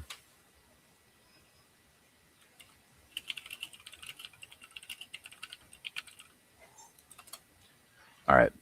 I'm gonna give that away to my module to churn and while you're giving me more information, because I'm not sure. Like as far as king oyster goes, I just grow it the same way I do most other oysters, and just grow it in the cold. But if there's specific nutritional advice you want, again, I would just use what as a standard oyster recipe most of the time. So remember to move slowly with the camera. I'll try. What's up, Kim? Sure, I picked mad mushrooms. Well, Jabs, then you'd be a good candidate as a bioprospector. If you pick bad mushrooms, you could always send us samples for the mycologium. That would be fantastic. Hi there, using heat-treated pine pellets with autoclave breakdown. Hi there, using heat-treated pine pellets. Will the autoclave break down the resin? It does somewhat, but the pelletization process has already gotten rid of most of the resin. A lot of people grow on pine pellets. Pine pellets work just fine. Pine, fir, hardwood fuel pellets, all that stuff works. I'm not saying it works for everything, but it works for almost everything I've tested. So oysters, lion's mane in particular seem to love pine. Oysters, some like it, some don't seem to mind it, some seem to dislike it. Shiitake didn't seem to mind it. Enoki didn't seem to mind it. Pellets, that is, pine pellets, not just pine wood, but pine pellets. Subscribe, like, and Dono, Masia Fine Soul, thank you very much for that. Yes, please subscribe and like. I mentioned senescence potentially being enzyme blindness to Gemini, crediting you as an experienced guy, and it said that the experienced guy has some high-level mycological wisdom. Well, I appreciate that. Flattery will get you everywhere, Gemini Overlord. For the agar, I have a flow hood, and I cook for 45. Do it to an hour and a half. Cook for an hour and a half, at least an hour. Cook for at least an hour. 45 minutes has rarely been enough for me. Like, I always follow those instructions that say 45 minutes, and I always consider them garbage. And there for a little bit, we actually did have it on our packet because Samantha accidentally put that on there, and then we corrected it. So, but at least an hour. But I cook for an hour and a half, my agar. Thoughts on wheat mid versus wheat bran? I'm just checking the protein content. I think they're both very acceptable. Wheat mids are my preference because they're a little less hot, and wheat bran can be a bit much. But wheat mids I prefer those for shiitake. But I prefer staying away from wheat entirely if I can. But if I can't, wheat mids are what I prefer. Again, what I always say, the general rule of thumb for like oysters and other heavy feeders is that you want your protein content to be somewhere around 4.5 to 5% of your total dry weight. So if you have sawdust in wheat mids or sawdust in wheat bran, you want to look at the protein content of your wheat mids or your wheat bran, and then realize that you've got to formulate those two ingredients into amounts where your protein is now at 4.5 to 5%. And that usually is very sufficient to produce good heavy flushes and support that kind of stuff. A lot of people misunderstand supplementation too. Because think about this for a second. When you go out and you find a log in the wild of oysters, it's flushing like crazy, right? Like small sticks can support fairly decent sized flushes. And so obviously the wood has what it needs. I feel like the pelletizing process probably breaks down a lot of that, removes a lot of that by squeezing everything out. So a lot of the water soluble stuff is gone. So maybe we're trying to replace some of that. But the second part of it is the supplementation really is there to help the mushrooms access the materials faster. It's not actually so that they can access the materials. It's just so that they can do it faster. And so most of the time our supplementation rates are higher than what they need to be to support good flushes. So 4.5 to 5% is usually adequate to provide yourself with at least a good first flush, oftentimes a good second flush. You can go a little higher, but if you go too high, that can actually hurt your yields because the mushrooms will just sit there and go, I got plenty. I don't need more. I don't need to actually, I'm not stressed. What we want is for the mushrooms to be comfortable enough they grow the entire bioreactor, whether that be bag, liquid culture, whatever, in, and then that they run out of food at the point, food, space, some sort of something they need. They need to be stressed at some point to trigger fruiting. Fruit, a big. Excuse me.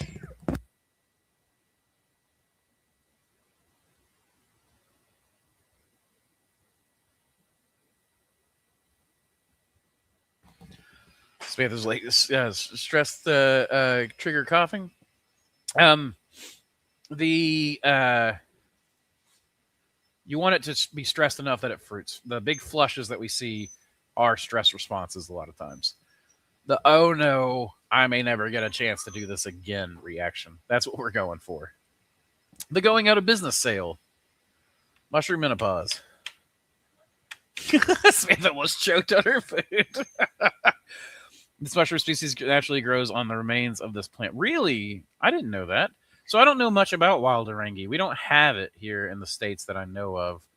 That would be interesting. I know it's more commonly found in Europe, but I don't know anything more there. Rye more reliable from where you're at, because where we're at, oats have always been the most reliable thing to get. So I'm currently working with a still air box. My goal is to produce about 100 pounds a week. What is the minimum size flow hood that you suggest? I'm thinking 18 by 24 to start up and level after. Whatever size bag you're going to be using, you want your flow hood to be tall enough that you can put your bag and open it and pour in front of it. So 18 by 24. You might turn that on its side if you're working with like 10-pound blocks. Go to whatever bag you're using and measure how tall it's going to be once full, and then give yourself about 6 inches of pore space. Now, you can get around your filter not being tall enough by putting a frame. A lot of people actually do this. They put a frame to lift their, like we made a 2x4 frame, a skirt that we put our flow hood on top of, and that lifted it up so that we could pour more comfortably, and just the tops of the bags were in the stream, basically. And then we wanted to work with agar at that time when we had that flow hood. We had these little metal tables that we would put in front of the flow hood that would lift the cultures up into the stream.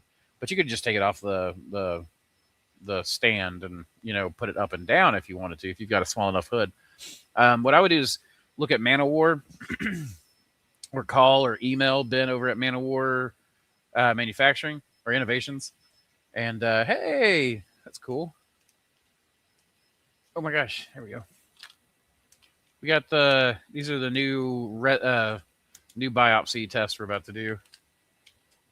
Well, that's just 3D print structures. And then this is a resin for the new biopsy tools. Samantha's bringing, we're doing stress testing.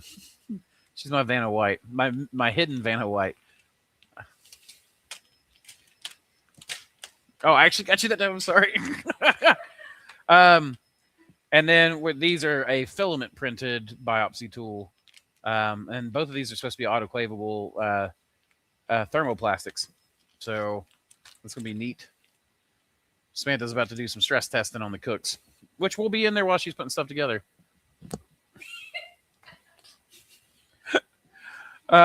But yeah, so that's what I would do for your flow hood, is I would call Man-O-War or email Man-O-War and ask to speak to Ben, and he'll be able to set you up with some good size. They have all kinds of sizes. I appreciate you have to go and bully three-letter agents, okay? Wonderful stream. Thank you. That cup is giant. Oh, it's a half gallon, but it's also insulated, right? It's vacuum insulated. It's Yeti. It's one of my prized possessions. I like these things like I'm starting to realize that I don't like a lot of stuff. I like books. I love books, as you can see. Um, but even then, like, I don't know. I'm getting so tired of having stuff. I just want less stuff. And I want more of the things I have to be of good quality that'll last a lifetime, and then just very few things. Tim, I thought 45 minutes was more than enough. I wouldn't have guessed that it could be the issue. Thanks for advice. I'll try to increase it. Please, yeah, just increase your cook time and try it out and see how it goes. I think it'll work a lot better for you. They got to go. Much love to y'all. Much love to you. Oh my goodness. Much love to you too, Woody. You're gonna miss a cool camera angle. You're very welcome, Martin. Got to go to sleep. It's almost 1 a.m. here. Oh goodness. See you on Saturday. See you then. Well, you're gonna see this in real time then. Be stream with hidden Vanna. Don't dream with hidden Vanna. That's my Vanna. My 18 to 36 inch vertical flow hood seems tiny and difficult to work volumes and substrate. Yes, it can be. That's very small. A 3x4 is going to be great if you're going commercial, but that can be expensive. So, sometimes we just work with what we have, of course, until we can afford. Like, I'm really big on buy the thing, use it to make your life better so that you make more money, that you then buy the next thing, and work your way up like that. I find that works really, really well. I don't like big loans, and I don't like taking a lot of investment money. If I can work it, it is a little bit more stressful sometimes to work it. What do they call it? Bootstraps method, but that's the method I really like. All right, let's do a quick sponsor, and then I'll have us set up in the lab at that from the next point. So, what's the longest one I have? Man, I really don't have any very long ones. House of Hydro. Hey folks, welcome to another sponsorship for the Mushroom Cast. We're always talking about dialing in your grow setup, and when it comes to humidity, there's one name we trust, House of Hydro. These foggers are an absolute game changer for mushroom cultivation. House of Hydro's ultrasonic humidifiers put out an incredibly fine, cool mist. So fine, in fact, that mycelium can actually uptake it straight from the air. That means better hydration, better growth, happier mushrooms, and better yields. And let me tell you, these things are way easier to vent around your op than setting up full-on plumbing pressure systems. No pipes, no hassle, just perfect humidity right where you need it. And when you're working with the best, you want the best support. John at House of Hydro takes care of his customers better than anyone in the game. If you ever need help, they've got you covered. And because House of Hydro is sponsoring the Mushroom Cast, we've got a deal for you. Use code MOSSY at checkout, and you'll get a full set worth of free replacement discs with your order. It's up to a $50 value. Get yourself a House of Hydro fogger. Your mushrooms will thank you. Keep spawning culture, y'all.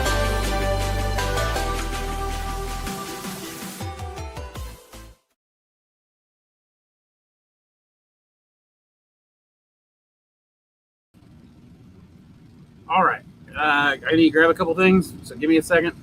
But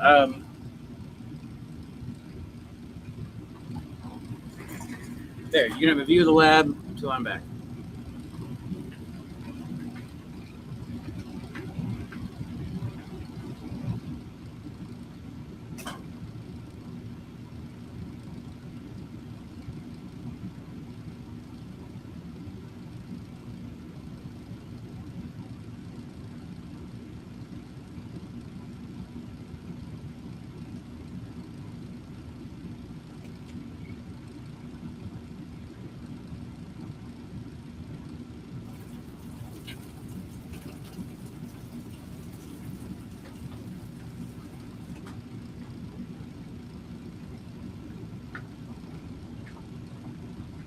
All right.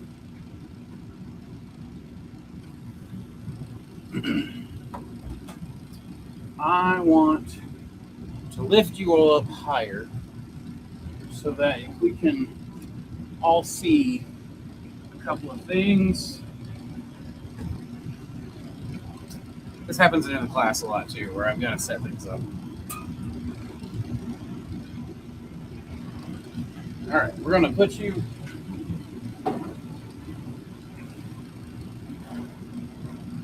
on these. And it looks like I've got enough battery that I can easily do that.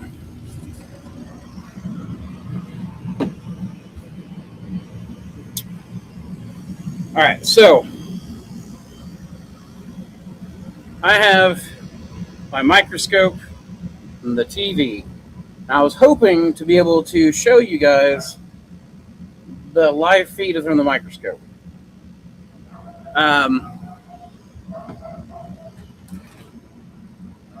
The dog is going off. So, okay, I'll stay. You don't have to. Let's see. Okay, I'll do that. I'll give her your number. Hey, wait a minute. Do I want my wife to have your number? No, I'm just playing. Okay, so we're going to make a couple of slides real quick. I've got to grab a syringe and some other stuff. So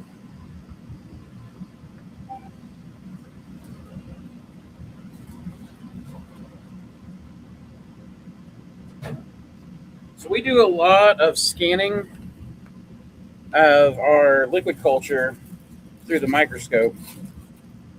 So I like to, keep a lot of microscope slides. But it being clear makes it hard to see.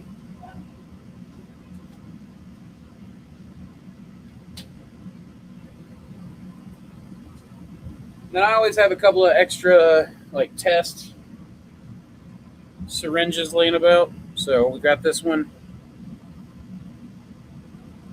This one I'm pretty sure is contaminated, so I'm going to go ahead and use it.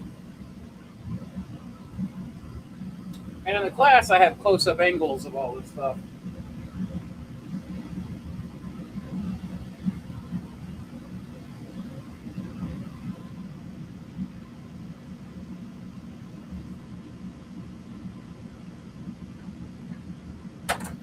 All right, so we do that, and then you put a cover slip on it.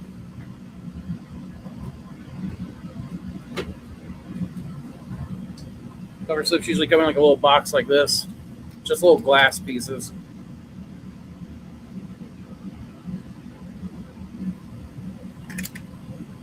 Ooh! I know cover slips are such a pain.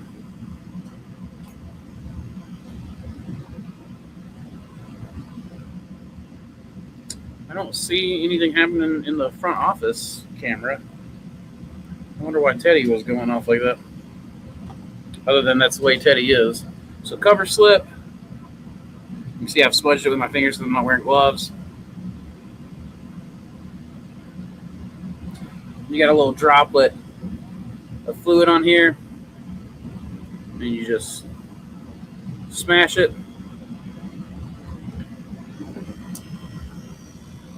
We'll then take it and put it on the microscope.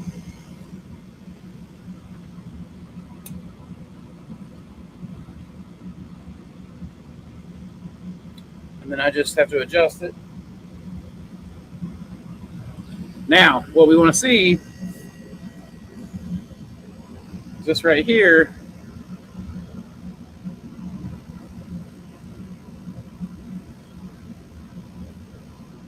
Okay, I'm seeing some little blobby shapes. We're going to take this.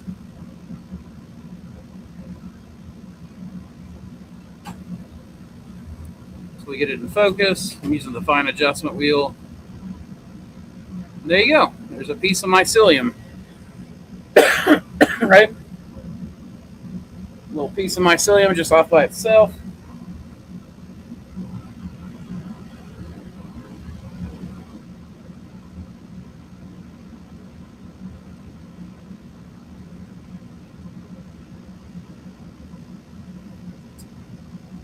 So there you go. Now,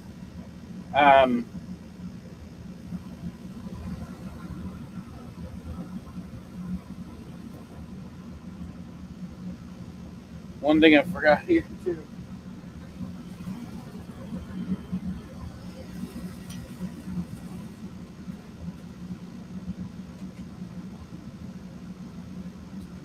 It's down there with my camera gear. But anyways, What do you do?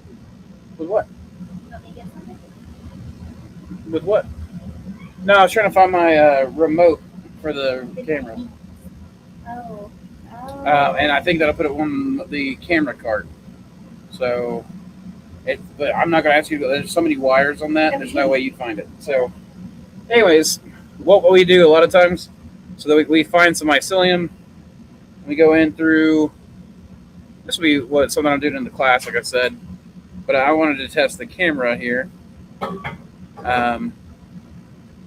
So there, we got it in a little bit finer detail. And what I'm looking for is signs of bacteria. Now, a lot of times you want to there's different ways to make slides to look for bacteria, but a lot of times what we're just doing here is bacteria will move. So I'm looking for a lot of things that are moving and squiggling. You're not going to see it from here in the perspective that you're at right now. And actually, that's a really nice looking mycelium.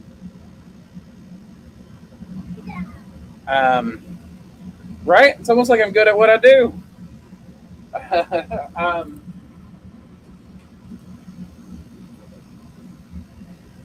Can't say I'm not really happy with this setup.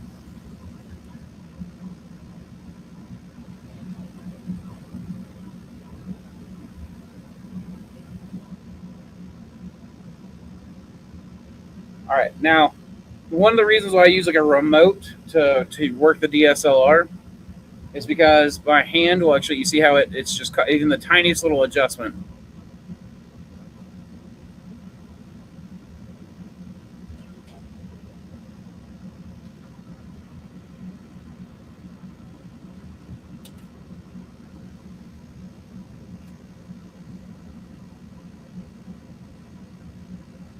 Okay, so the tiniest little adjustment will cause this camera to move and jostle. But that's what I wanted to try. Now let's see how this works, because otherwise there's no other way for me to do like a live. Man, my hair is all over the place. I need Einstein here. Okay, so I now just take that card, I load it into the computer, allow the computer to do its thing, open it. Stir bars? This is in a really old Mm-hmm. packet. Do you want to just check that? It's not effective, is it? But the half inch, they're still okay, but stay on the 1 inch if you can. Okay.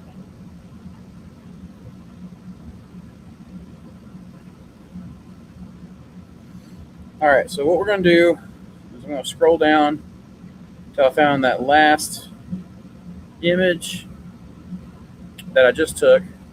I'm going to pop it up, and my laptop is asking for, hey, how do you want this? And all kinds of extra stuff. Now, obviously, this picture is not going to be as good as it can be whenever we get the actual remote hooked up to it. There's a couple of different ways I can do this. I can share an image file.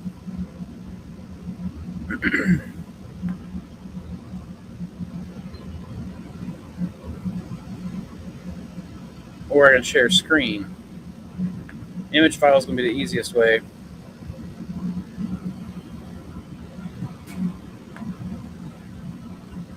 There we go. Cool. And I'll be able to do a video of the whole process. But that right there is part of what we're seeing here. I think this is going to work. I'm really excited about this. This is going to make the class even better. Yes. It would be better if I could just go live, but the fact that I can use the big screen and then just bring this into focus with y'all.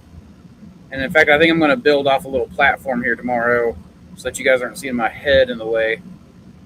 So that's going to be neat. Cool. So we'll be able to actually see the microscope. I've got known contaminated liquid culture and known clean liquid culture to make the slides with.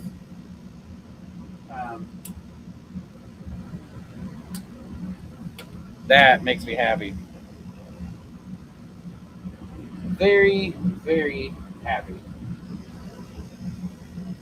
Okay, so you can now remove from studio, close it out, and then pop this bad boy back in the camera.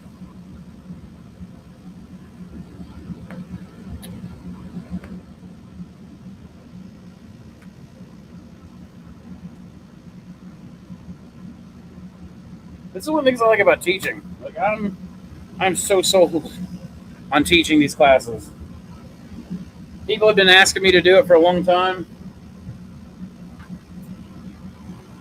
and I didn't really think that I could do it. Oh, look at that.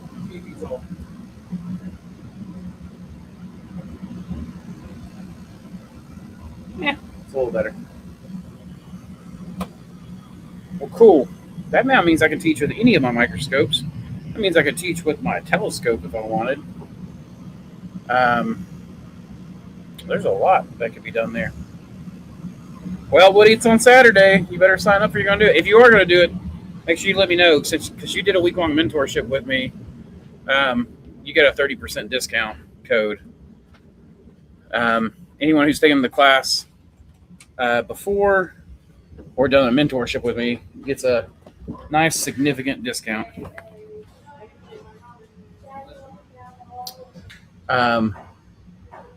Which camera are you using again? You can. Oh, that was the ADD. You can live view through the camera via Wi-Fi over the Canon Connect app on any Wi-Fi enabled bodies. Interesting. That's right. I forgot about that. That's a very good idea. Can I do that and display it on the big screen at the same time via HDMI, or will it just default straight to the Wi-Fi? By the way, Jason is probably my last ever mentee. Samantha and I have decided we're not scheduling any mentorships right now for next year. So the in-person mentorships, we've got a way that we're going to do it going forward, but we haven't done it yet. Hi, am I in your way? No. Okay. I heard the eldest out there, and there's the eldest. I'm leaving. You're leaving? Mm-hmm. Not leaving. I thought I heard Lily's over here. She's here. Oh, okay. Hi, Lily. Love you. Bye, Lily.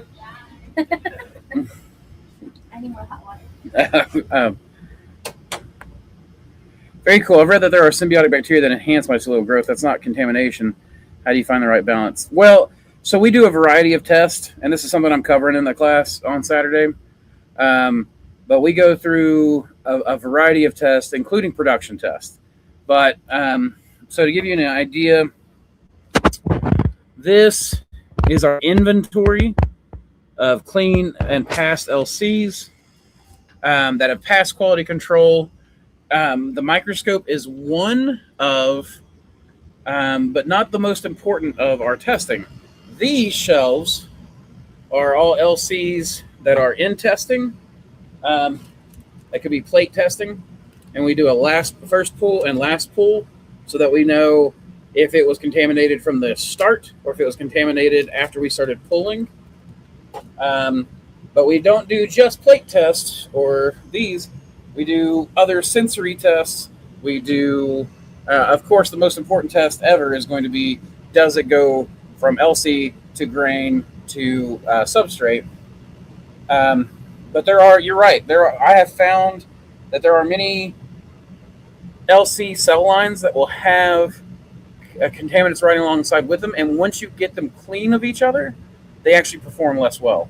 So there are certain oyster types I've noticed that actually prefer a symbiotic bacteria. It's like, here's some of our testing. So these are bags that are undergoing those are bags that are going under testing. We have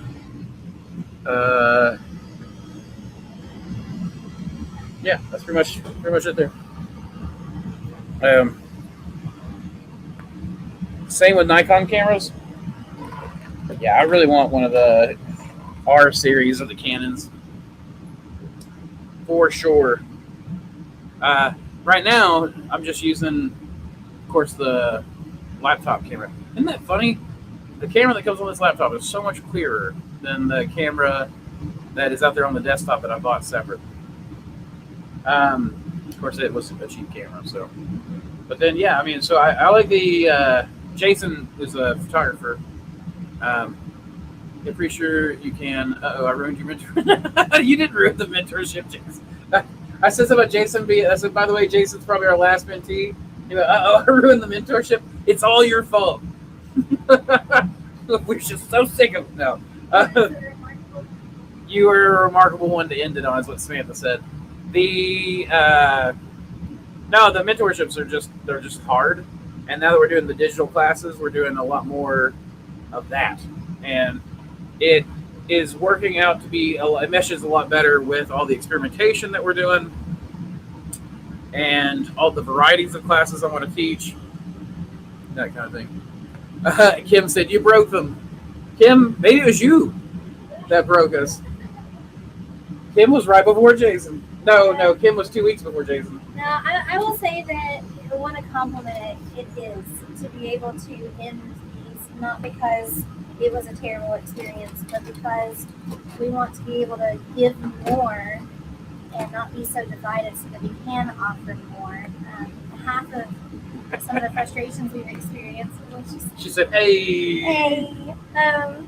is just that Ina and I feel so divided between all the communication and everything else. We don't want to shortcut any one thing or any one person. So the goal is to be able to basically just give our all and To the things we're doing. yeah, and then whenever you can concentrate and you can teach 10 to 15 people at once, but really put in things that are memorable that they can access later, leading into the digital download aspect of it, leading into supporting PDFs, things like that you guys can have for a long time. You can do that in your own time. It's not just, I think the biggest thing was that everyone's trying to squish so much into 5 days, and then all the extra expenditures of travel and then doing Airbnb and everything else. And we discussed this a very, very long time before we even considered it. It's true. And Kim knows that. She's impressed with us. As I say, we talked about it with Kim, I think. But besides, I've got to find other ways of luring Kim down here for more tattoos. Luring. Okay. Let's see. What?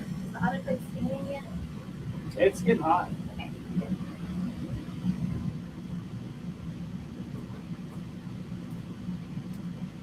First time seeing this back here since we moved everything?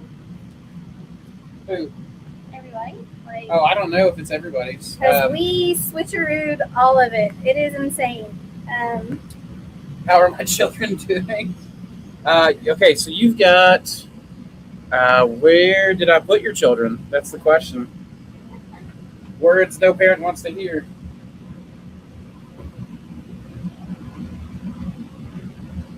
Where? Shoot, where did I put them? Okay, so this one, Kim, your SGO, one of them went bacterial. Got no growth on these two still. Your wild black nut, there's two little, they're so small, I don't know if you can see them. Your wild black nut cross, but only one plate is showing any growth so far. These other two haven't yet. I'm going to throw one in the incubator.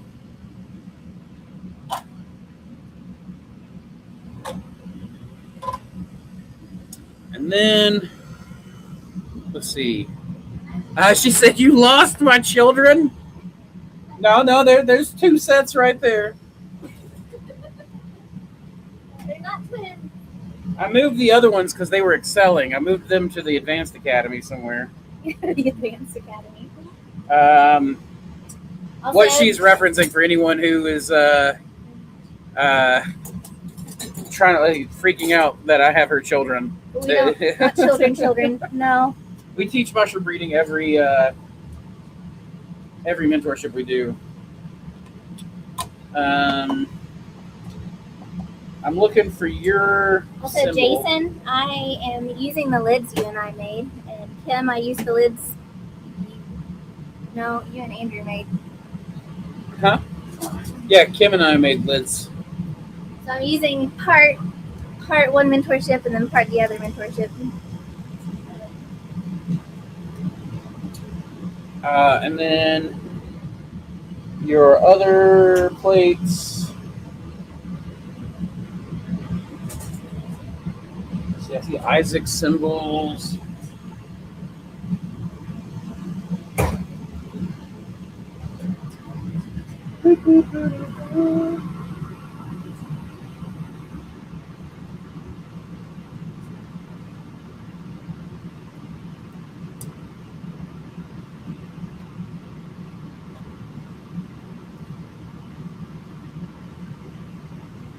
I'm not sure where I put the other ones. I separated them because they were growing so much that I had to process them quick. Oh, did I already process them? I thought I already processed them.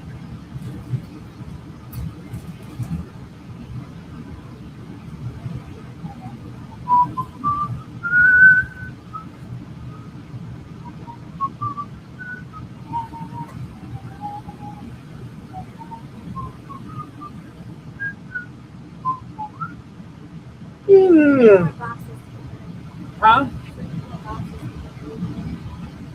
Oh, boxes to put everything in? Am I in your way? Here, I can move.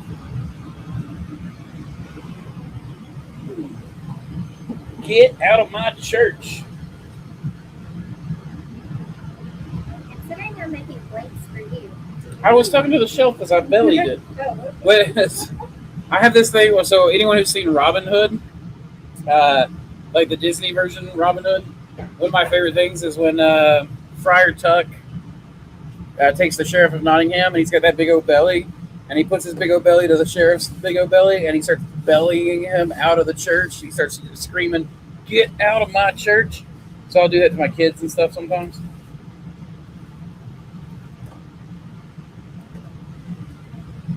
I'm a little strange.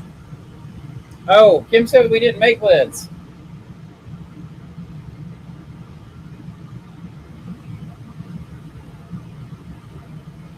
I thought we made lids.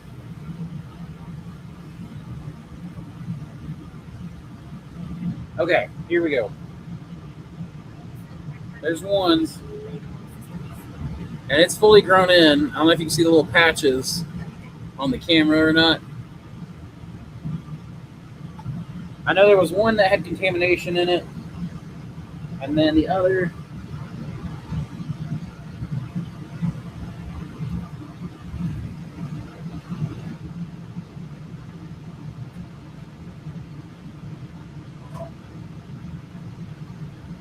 Oh. Is that about to get cooked? And then there you go. Now, there's bacteria right here on this one, but there are 2 colonies. You can kind of see how they're lobed. Oh, look at it. It's a butt.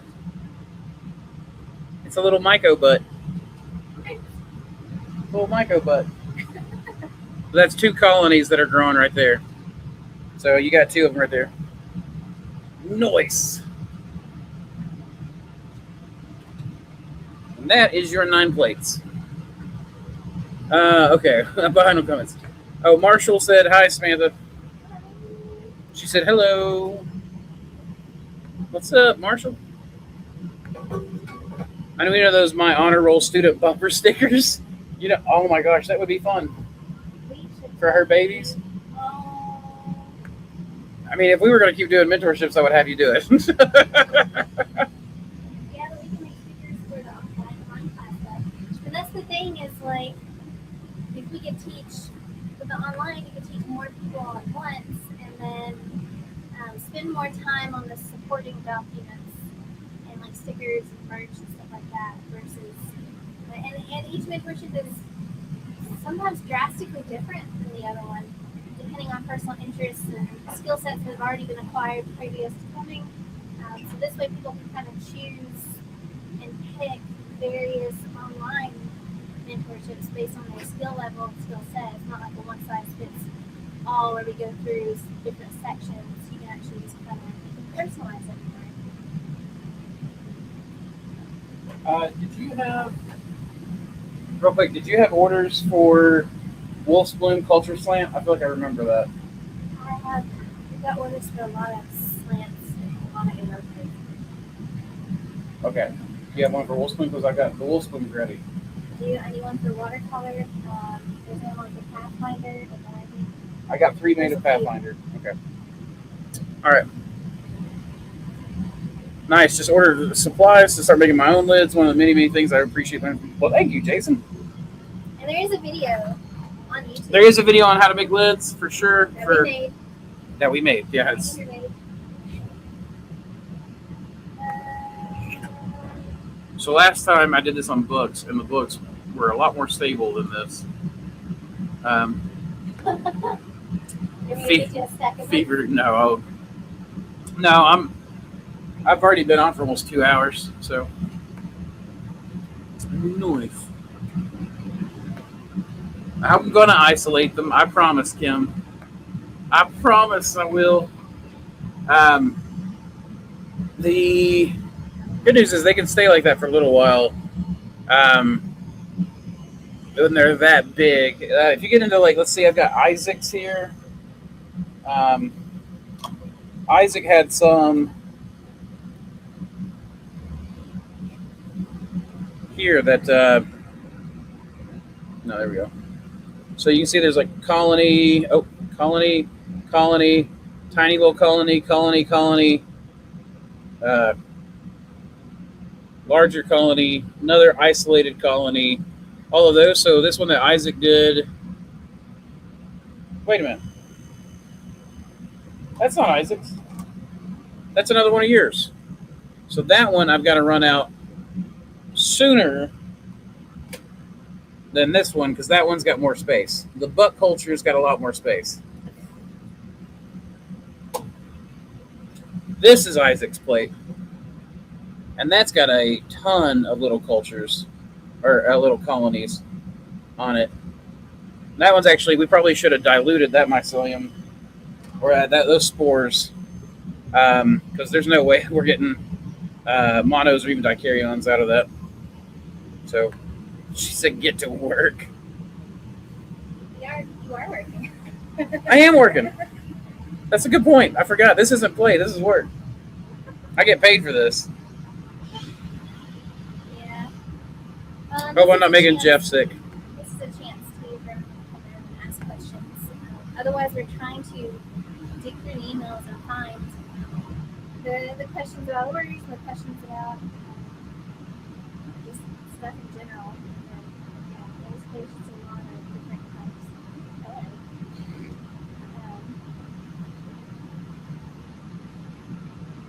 I'm feeling good these days. That's good. In case people I feel can't like know. you're back to more of your old self. I am definitely back a lot more to my old self.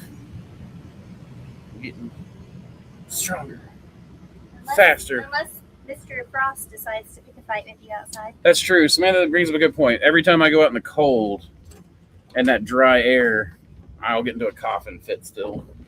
But it's getting better. Excellent, Jeff. And you're taking the class Saturday, right? I was thinking that you said that you were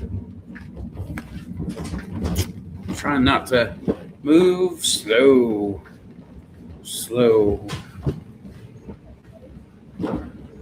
Alrighty.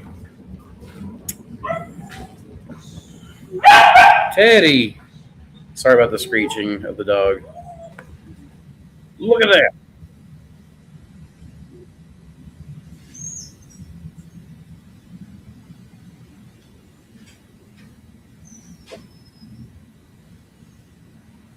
So you can stare into your own souls. All right.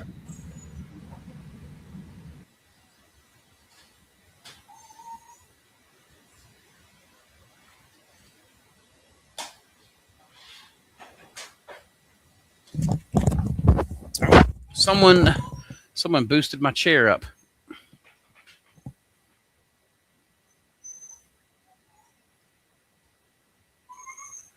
All right. Somebody locked my chair. There we go. the kids like to come in and pull my chair all the way up because they know I like this. So I'm heavy enough that I get the big and tall stuff, right? Because it's easier. Huh? RO water's frozen. Last time I just configured it a couple times and it worked. We need to replace the pre-filter. I think it's not building up enough pressure. Excellent. I'm glad that that worked. Anyways, I get big and tall stuff, and the tall is too tall for me because even though I'm tall, I'm only 6 foot tall, not 6'6" or something, and heavy. Real quick before I leave, I do want to go over. We had some talk about the mycologium earlier, and I just want to bring some of that up again. You guys like that better? Not that. That, or that, or maybe just that, where you can still hear me, but I don't know works. Anyways, so the mycologium, this is the page that we made for it. So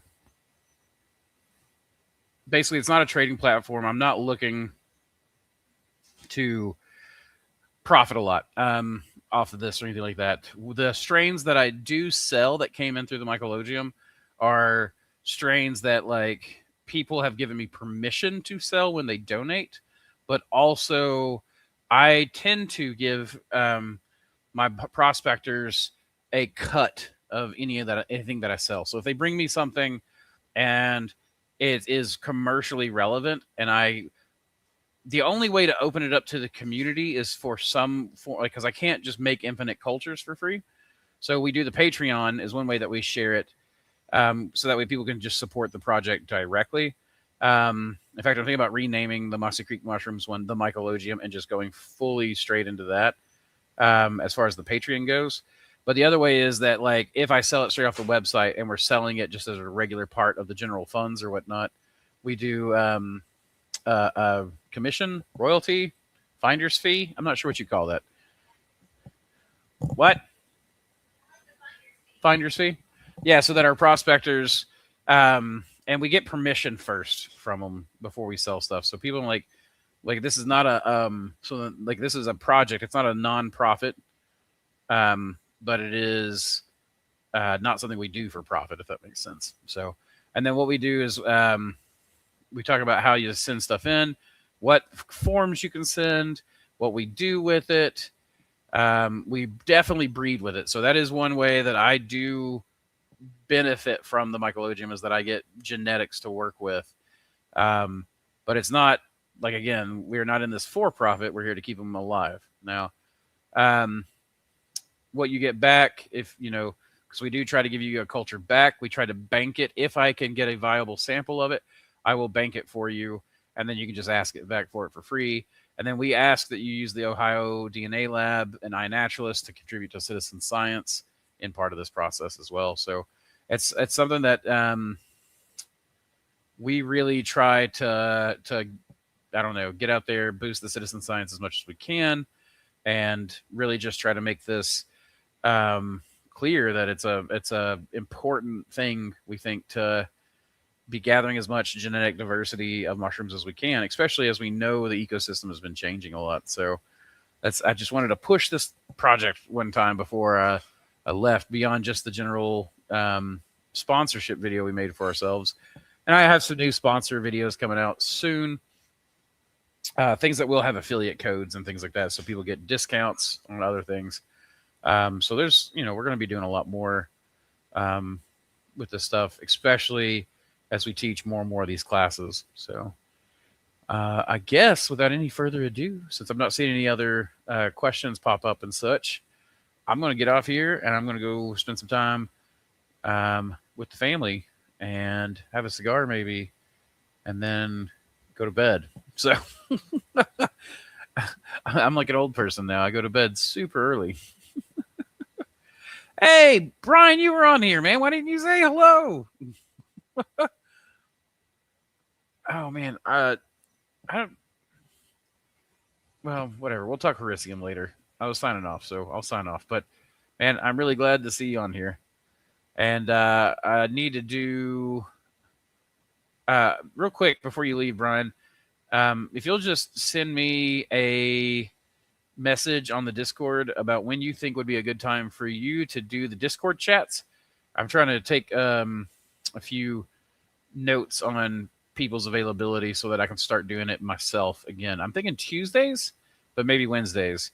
I don't want to do Wednesdays because I do want to be able to go to church on Wednesday evenings, to have the option for it, to take the kids and stuff to youth group and all that stuff. So, but I will if I need to.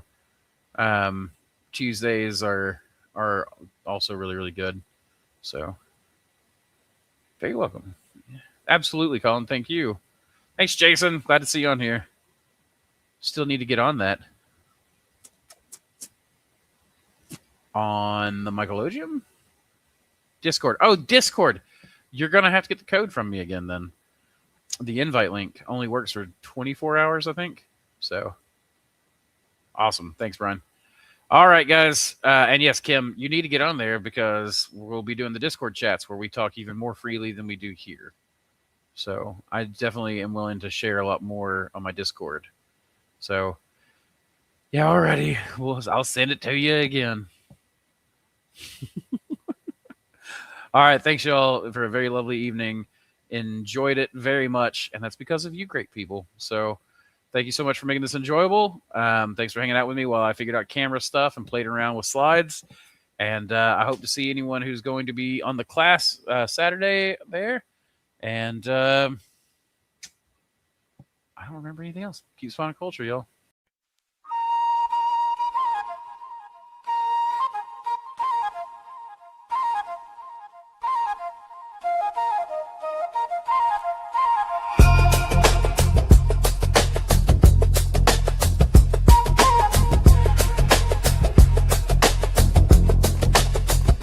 Step into the lab, lights hum like a starship dock. Pine logs stacked like data banks in a cube block. I calibrate climates while the timeline bends. Writing fungal code loops only mycelium sends. I navigate ecosystems with instinctive precision. Every egg a plate a portal to a parallel vision. Mentorship spin up like reactors at dawn. You want a culture revolution, then you better respond. We fracture the boundaries of the natural order. Make Reishi bloom sideways like a space-time border. I'm an Appalachian alchemist, wild ridge born with a druid's intuition and a mind full of spores. Keep spawning culture. We're the network underfoot, the unseen sculpture.